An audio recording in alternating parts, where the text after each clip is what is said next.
Hey, friend. Hi. I've missed you this week. I know. We've missed seeing each other. I have not had quality Dee Dee time, so I am so glad that we are here doing this today. Me too.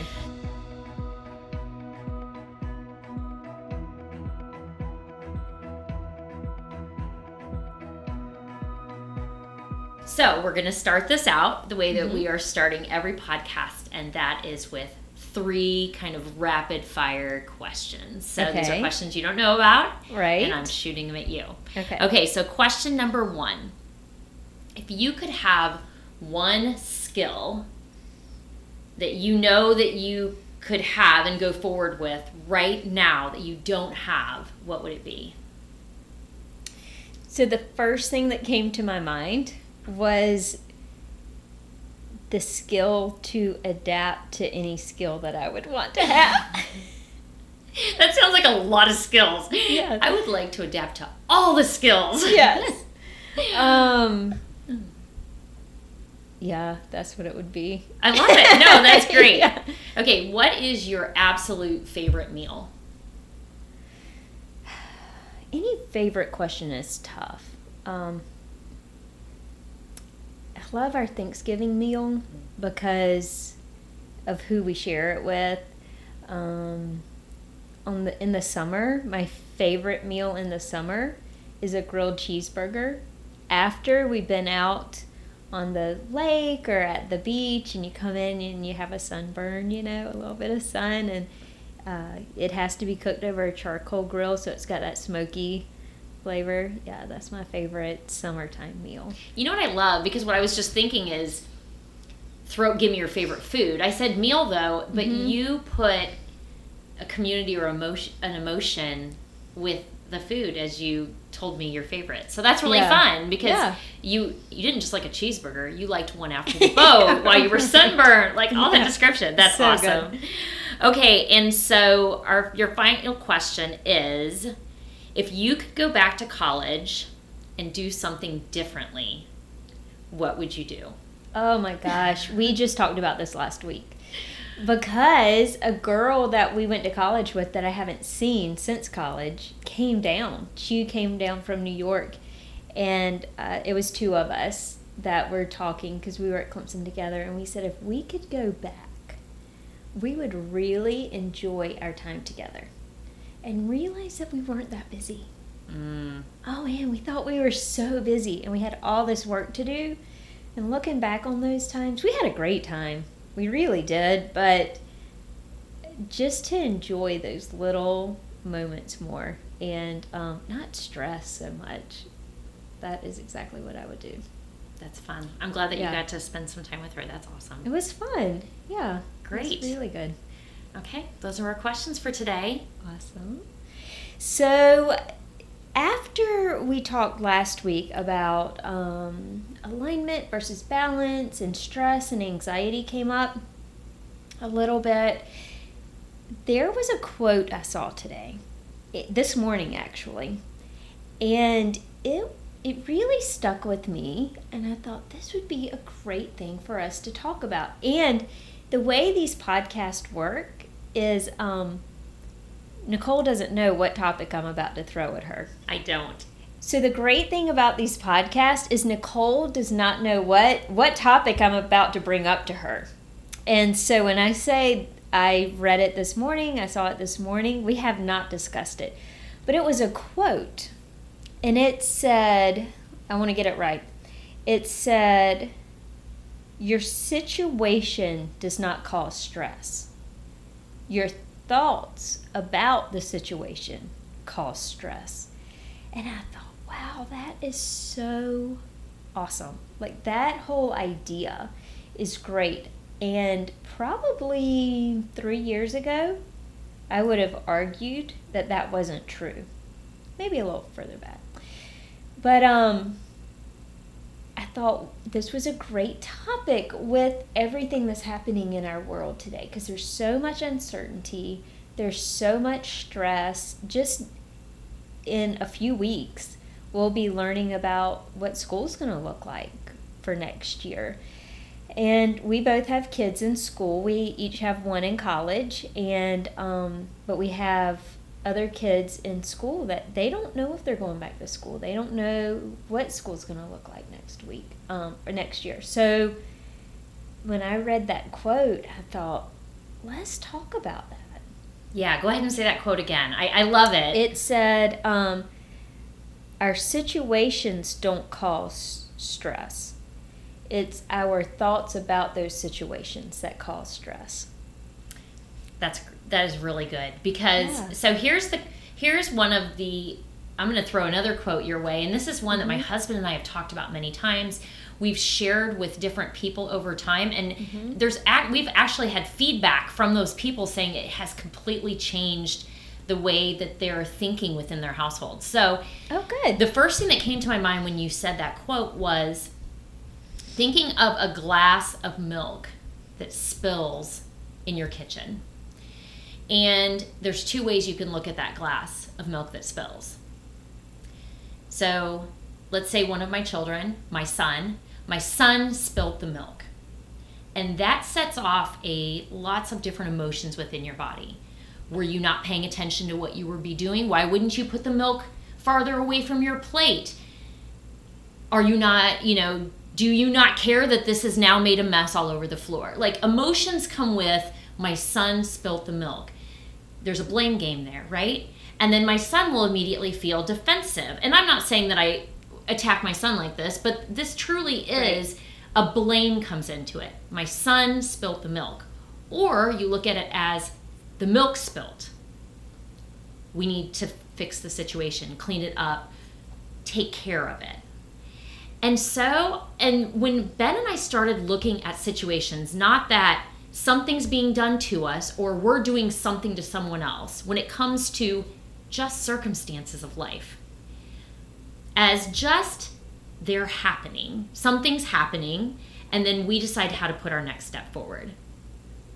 The milk, Jonah didn't spill the milk spilled, so how do we step forward with that? And you take the blame game out of it. The same situation can happen, yet a totally different response happens to that. Mm-hmm. And that really is the quote. Go ahead and say it again.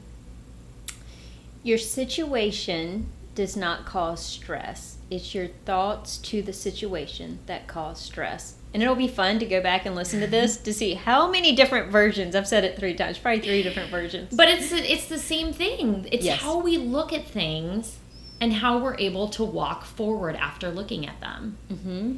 I mean, when we are feeling like things are happening to us all the time and we want to play the blame game, we're in a situation where we are in fight or flight mode all the time. That's so true.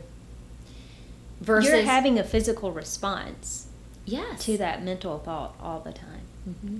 And as moms, if we are always like this and feeling the stress through here and feeling the stress in here and in here mm-hmm. and how we're breathing, mm-hmm. because we're always in fight and flight, because we are constantly, things are happening to us and we want to look somewhere to blame mm-hmm. versus this school situation coming up. I mean, we're about a week away before the announcement's going to be made of what the school year looks like next year. And we're talking as a district, right? The same thing's going to happen to you that's going to happen to me. Our situations, and mm-hmm. we're going to have to decide, is it something that's happening to us or is it something we're going to have to deal with? Yeah. Because if I take it on as a personal blow to me, then I'm going to be like this. Mm-hmm. But if I am taking this on as this is a situation that I need to figure out what is my next step forward, there's a totally different physical response to that. Mm-hmm. And the people around us pick up on that. Like, haven't you been able to tell in your household when you respond in fight or flight mode with closed fists, tight shoulders, angry voice, how everybody in the room also have closed fists, tight shoulders, and it may not be angry voice, it may be a small voice, mm-hmm. or it may be a runaway, or it may be crying, or it may be anger that comes out of them too, but it's contagious. I love that quote. Absolutely. Because there's a lot of things that have been happening lately. And we are either stepping forward in those situations or we are feeling like it's happening to us. And actually, you kind of step backwards when that happens. Mm-hmm. Yeah, that's great. I love that quote. It is, and the other thing I like about it is it's empowering, Mm-hmm. right? Like the victim mentality, the victim thoughts and feelings go away, and you say, okay, I have a choice of how I'm going to respond to this. And it doesn't have to be bad, and it doesn't have to be stressful. But years ago, when I was in that space we talked about last week, of just being overwhelmed and exhausted, being physically exhausted. Little kids, toddlers are exhausting. You know? Oh my gosh, yes. And just being physically exhausted, being overwhelmed, it felt like stress would come on you, and it was a part of life. It didn't feel like it was a choice whether or not you could feel stressful. This is what's happening, and this is just the appropriate response that occurs because you're alive.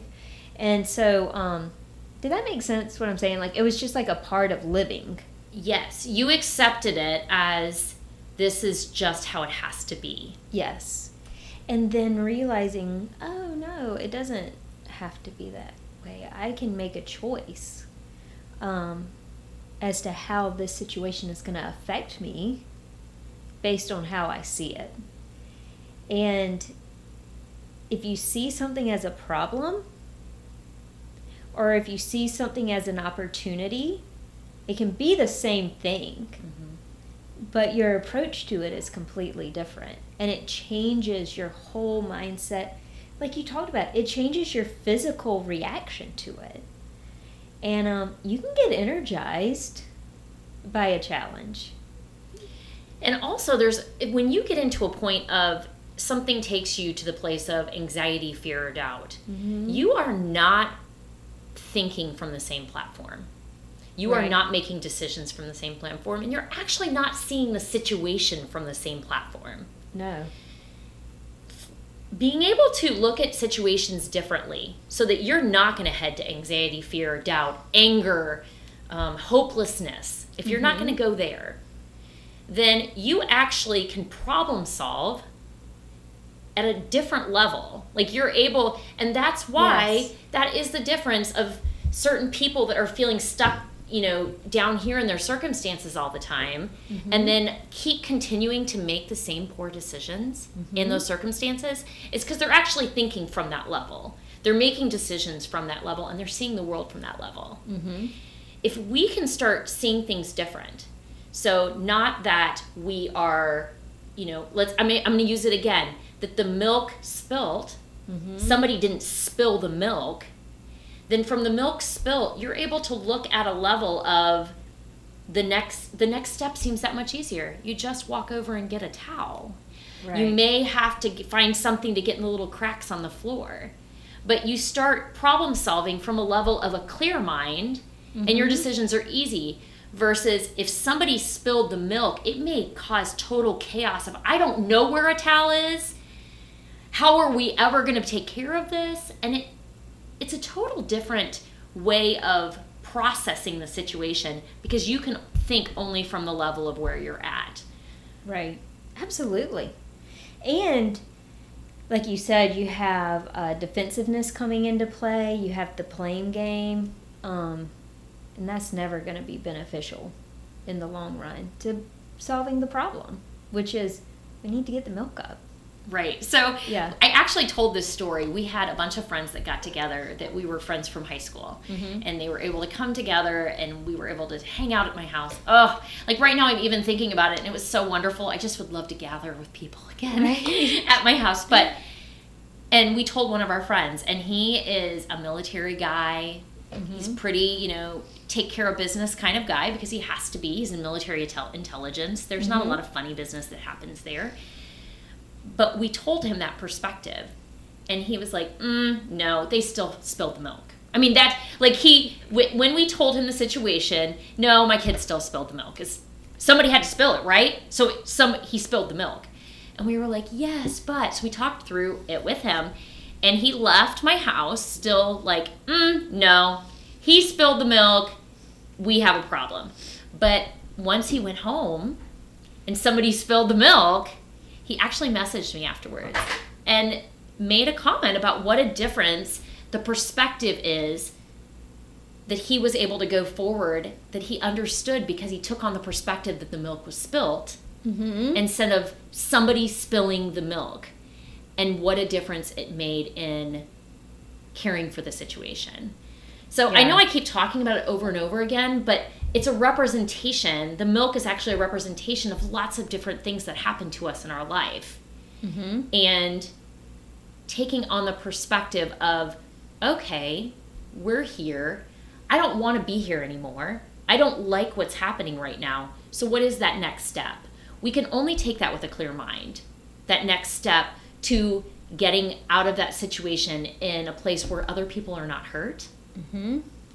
That we don't embarrass ourselves. We don't have regret. If we are looking at it as the milk spilled. Right. Yeah. So how do you see that relating to the situation of your mindset around something determines the level of stress that you see with it? I actually do really well in emergency situations, but I don't have a blame mentality. So I have a great story, actually. Okay, good. I accidentally put diesel gas in my non-diesel vehicle. When was this? It was several years ago. I had my minivan. It never told me when my gas tank was going to run out. Like, it would have a light come on. But when you have 4 kids in a minivan and you're doing life back and forth, who sees that little light? I mean, right. I was so angry because I felt like we had a pretty nice van with some bells and whistles. Could it just not tell me out loud that I have a gas problem? Hello, Mayday, you're running low on gas. I feel like that's at least a switch you should be able to flip on, but that was not the case. Yeah. And so I did realize that I was at home. We kind of live in the country, and I was at home, and I didn't know if I was going to make it to the gas station. So there was a gas can in my garage. So that's awesome, right? I'll just put a little gas in the car, and then I'll head on out. Well, I didn't know that the gas can was actually diesel fuel in the gas can that my husband was using maybe for the lawnmower or something else. So as I'm driving, I'm doing this thing. I mean, I'm in full like back and forth vibration mode. I'm holding onto the wheel. Black is spouting out the back. We have a problem, right? So I call my husband and he says, that was diesel fuel. I was like, okay, we have a problem then. How do we go forward from here? Well, my husband actually made a phone call to another gentleman to ask him what he should do. And that gentleman's response was, the first thing I would do is ride my wife's rear end up and down. Like, that is unacceptable that she got to that point. And he kind of actually went on from there, which riled Ben up a little because he didn't immediately get mad at me. So, but the guy, you know how it's contagious. It is. Negative energy is contagious. So the guy gave some negative energy Ben's way of what he would do if this was his wife. So Ben calls me, and there's a little bit of negative energy coming from that phone and I said, okay, well, we're not going to go there right now because here's the situation. I did it. It's done. How do we go forward? And I try to keep that perspective in my life. Like, I'm not going to beat myself up about what happened. I can evaluate it and choose not to go back there again. But spending my any energy whatsoever beating myself up about something I did is going to serve nobody well at all.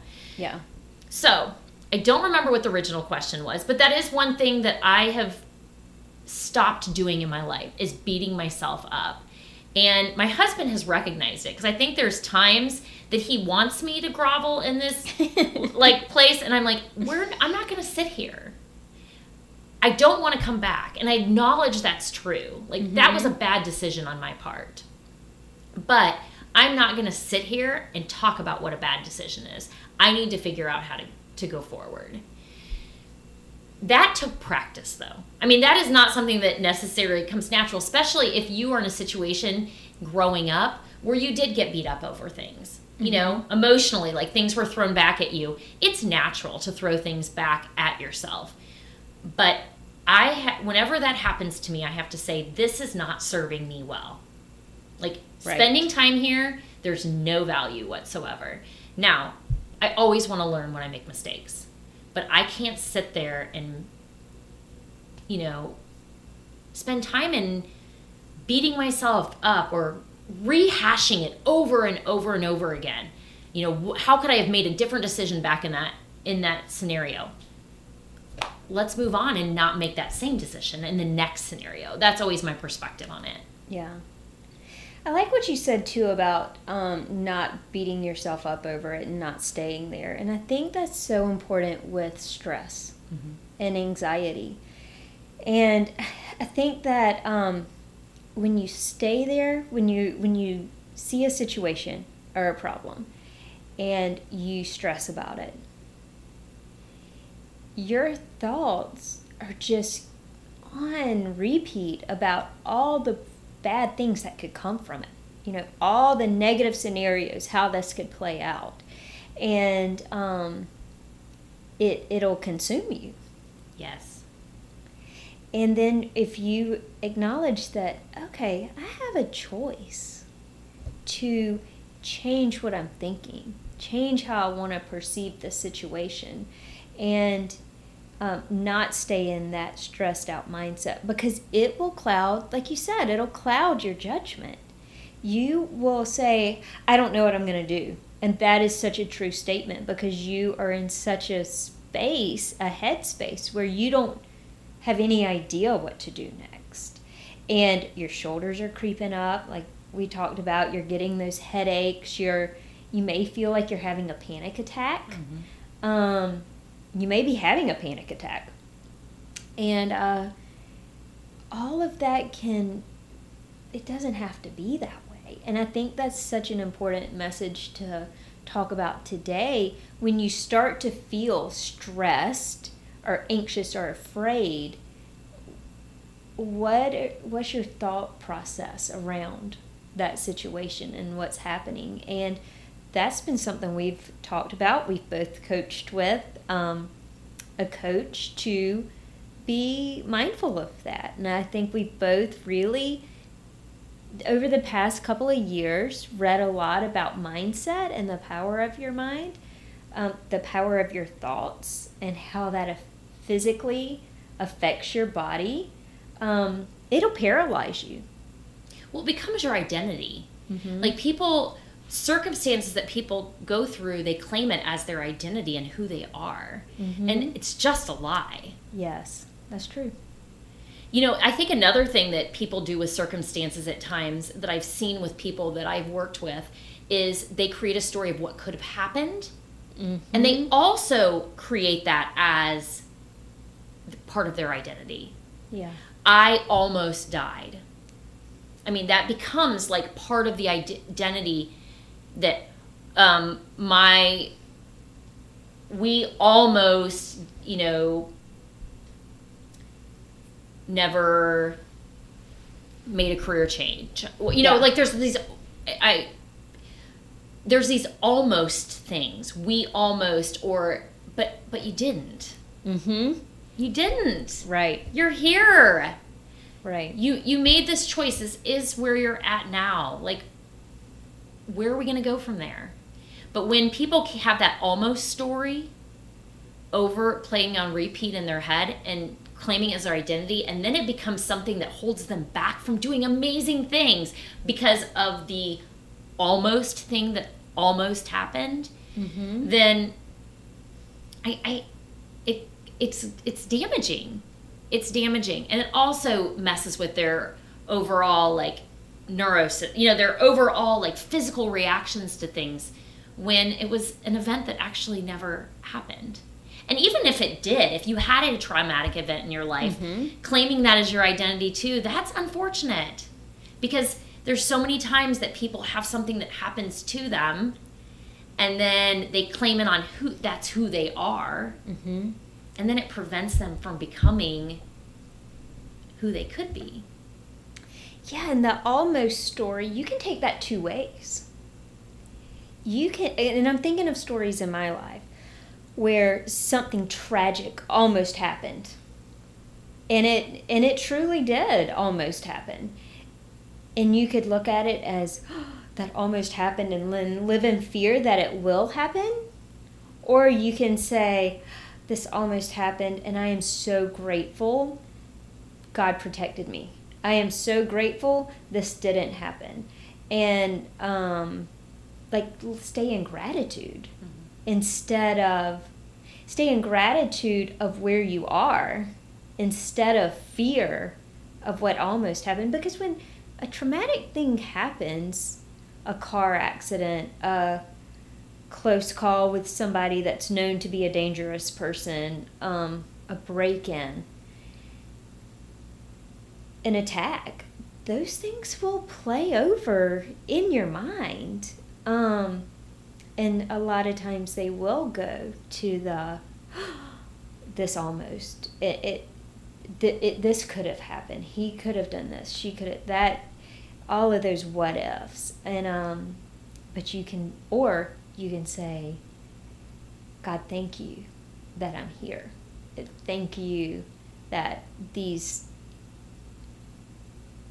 Thank you that it didn't play out that way.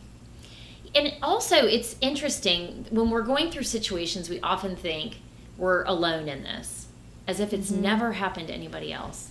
You know, over years when I've worked with youth, and they have had different relational issues with, maybe it's a female in her dating life, or it's girlfriends butting heads, and I listen to their stories, and I think to myself, I remember back when I was a youth, and I was a teenager, or I was young in love, and I was going through things, and things felt to me like nobody would understand how I feel, because I'm the only person in the whole world that's ever gone through this.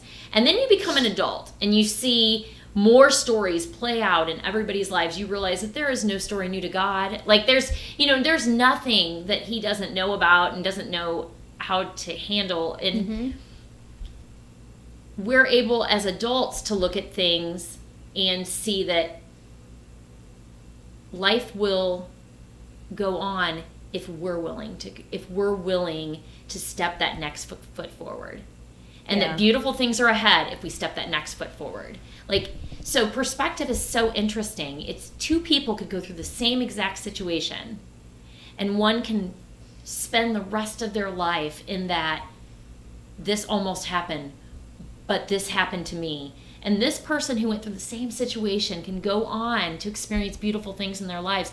And it's all because of how they processed and chose to hold on to things. And how they chose to frame it. I like what you said about life could go on, because life will go on. But we choose how our life is going to go on.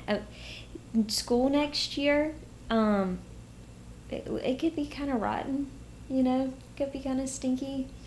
It might not even happen.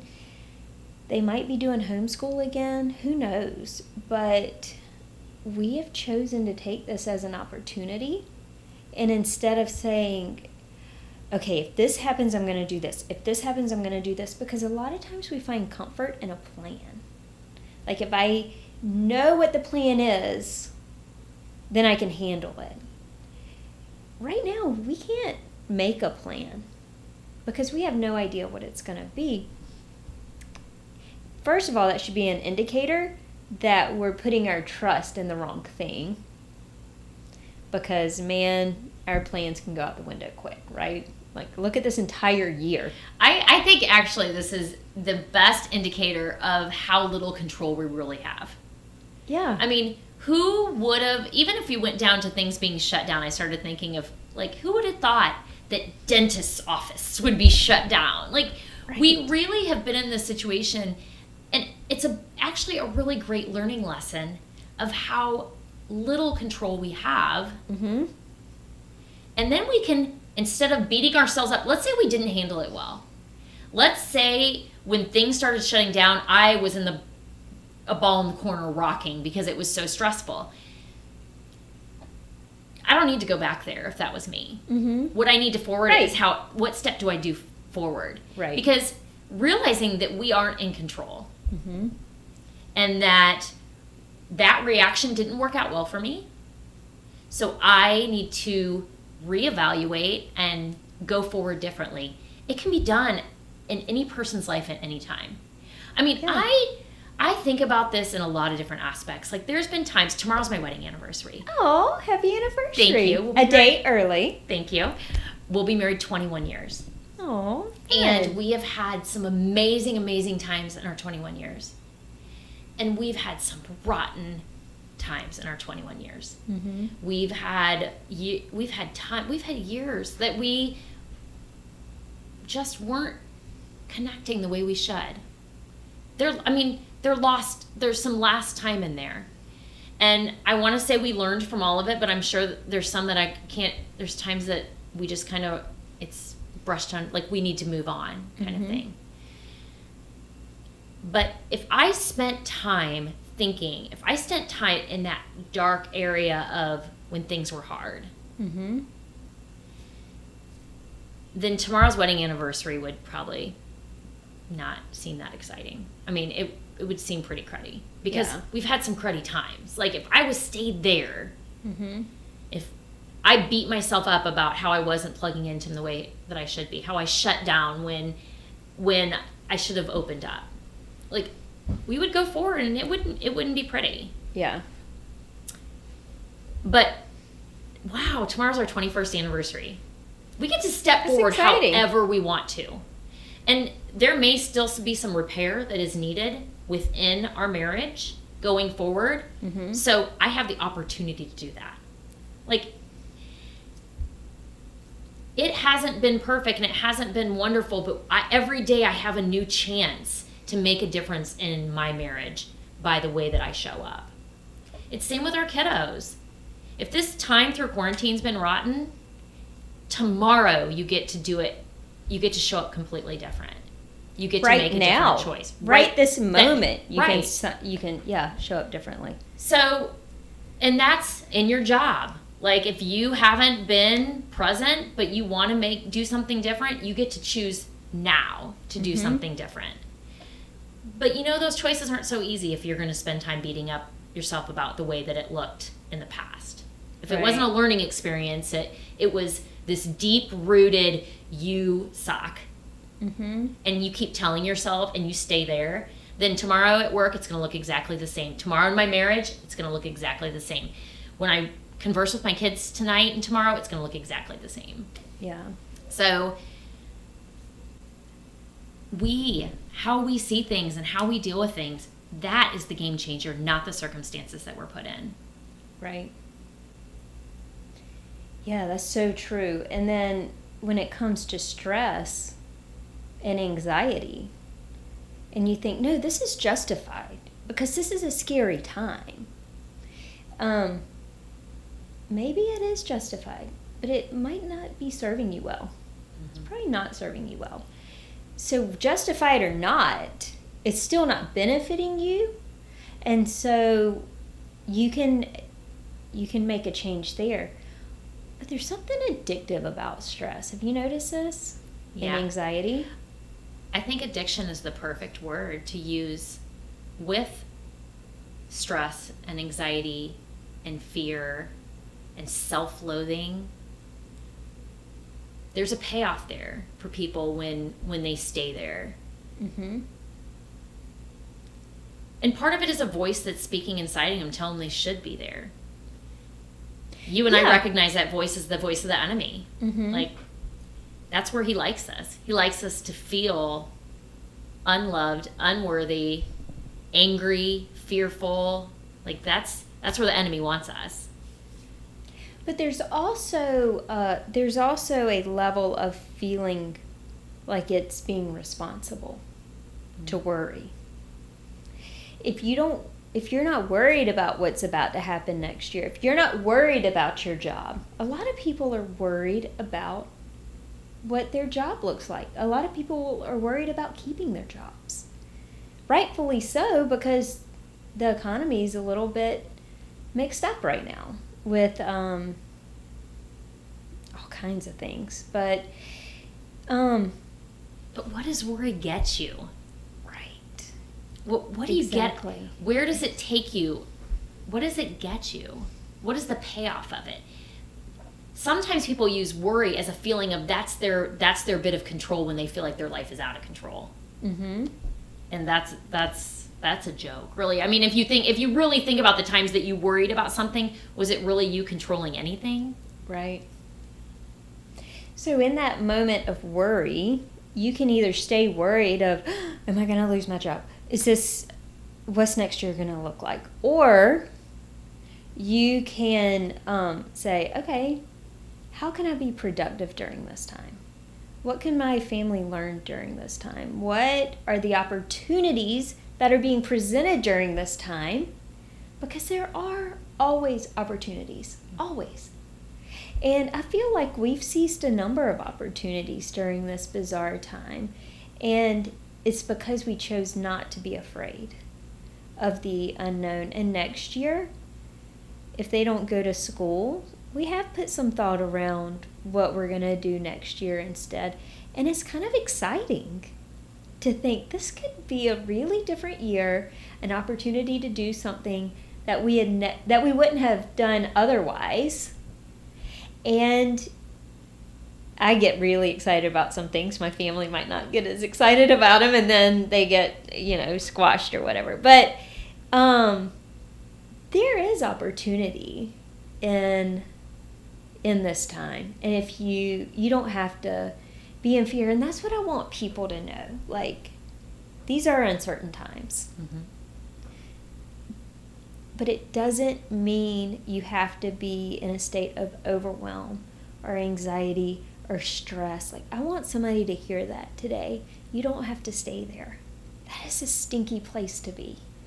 And we've both had moments during this quarantine where you feel like, okay, what is happening? What's about to happen now?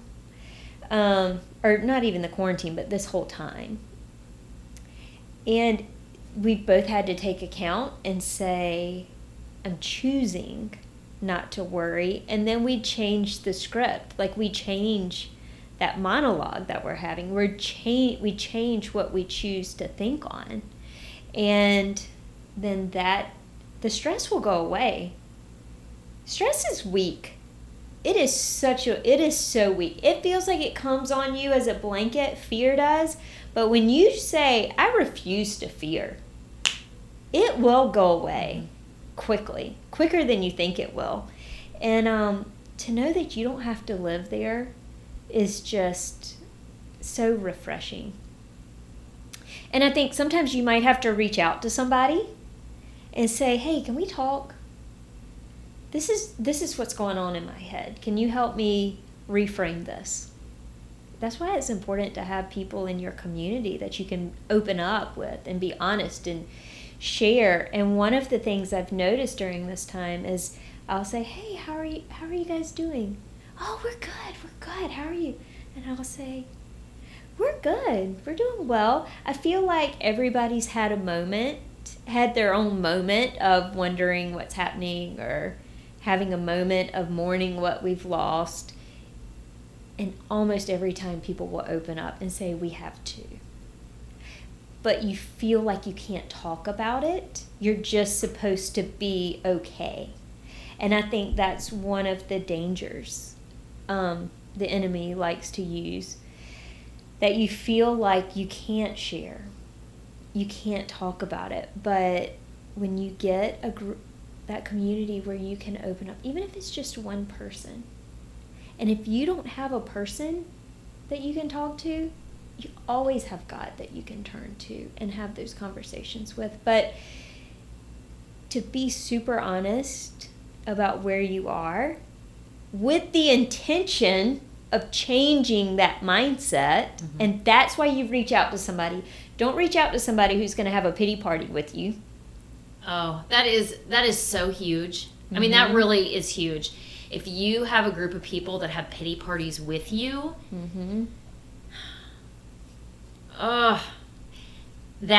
it's so easy for you to stay there. Right. It's almost like it becomes a comfort zone to be there. And that's not how it should be for us. Right. Like, if I'm in a position, I mean, I've definitely had some bad moments. Actually, we started off the podcast early June, we taped our very first episode. And you asked me about my family thriving during the quarantine. And I was like, yes, like, we're doing so great. Except I did mention that my 16-year-old had a sentence against that. And then the last 3 weeks, it has been rough. It has been rough in my household.